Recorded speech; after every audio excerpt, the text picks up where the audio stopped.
où est passée notre démocratie? C'est-à-dire que l'on vote à droite ou on vote à gauche.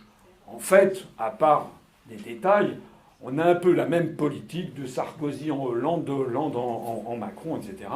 Et une politique que les Français majoritairement rejettent. Donc cette catégorie de gilets jaunes-là aura tendance à s'intéresser à d'autres questions, notamment celle posée par mon ami Étienne Chouard sur le référendum d'initiative citoyenne, que vous savez qui je suis, que moi j'avais proposé depuis 2011 sous la forme de référendum d'initiative populaire. C'est pas exactement pareil, mais c'est pratiquement la même chose. Et puis d'aller au-delà. Alors au-delà, ça veut dire quoi? Ça veut dire que, et c'est ça qui est assez formidable dans ce mouvement, assez composite, avec des gens qui ne sont pas d'accord sur plein de choses. Mais les Gilets jaunes, ils sont tous d'accord sur une chose, c'est que c'est quand même au peuple français de décider. Ça s'appelle la démocratie. Demos, kratos. Demos, le peuple, kratos, le pouvoir.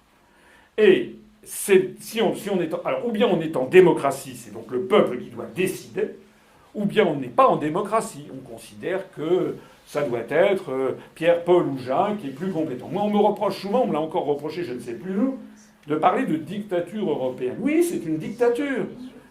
Ce qui est important, c'est que de plus en plus de gilets jaunes, notamment sur les ronds-points, ont commencé à réfléchir, et puis de proche en proche, ils ont commencé à se dire, mais d'où est-ce que le mal vient? Quelle est la cause des causes des causes? Et progressivement, et c'est pour ça que notre mouvement politique en ce moment monte de façon verticale, Thierry Ardisson me l'a confirmé hier soir en off, d'ailleurs, qu'est-ce que vous montez en ce moment? C'est parce que les Français commencent à découvrir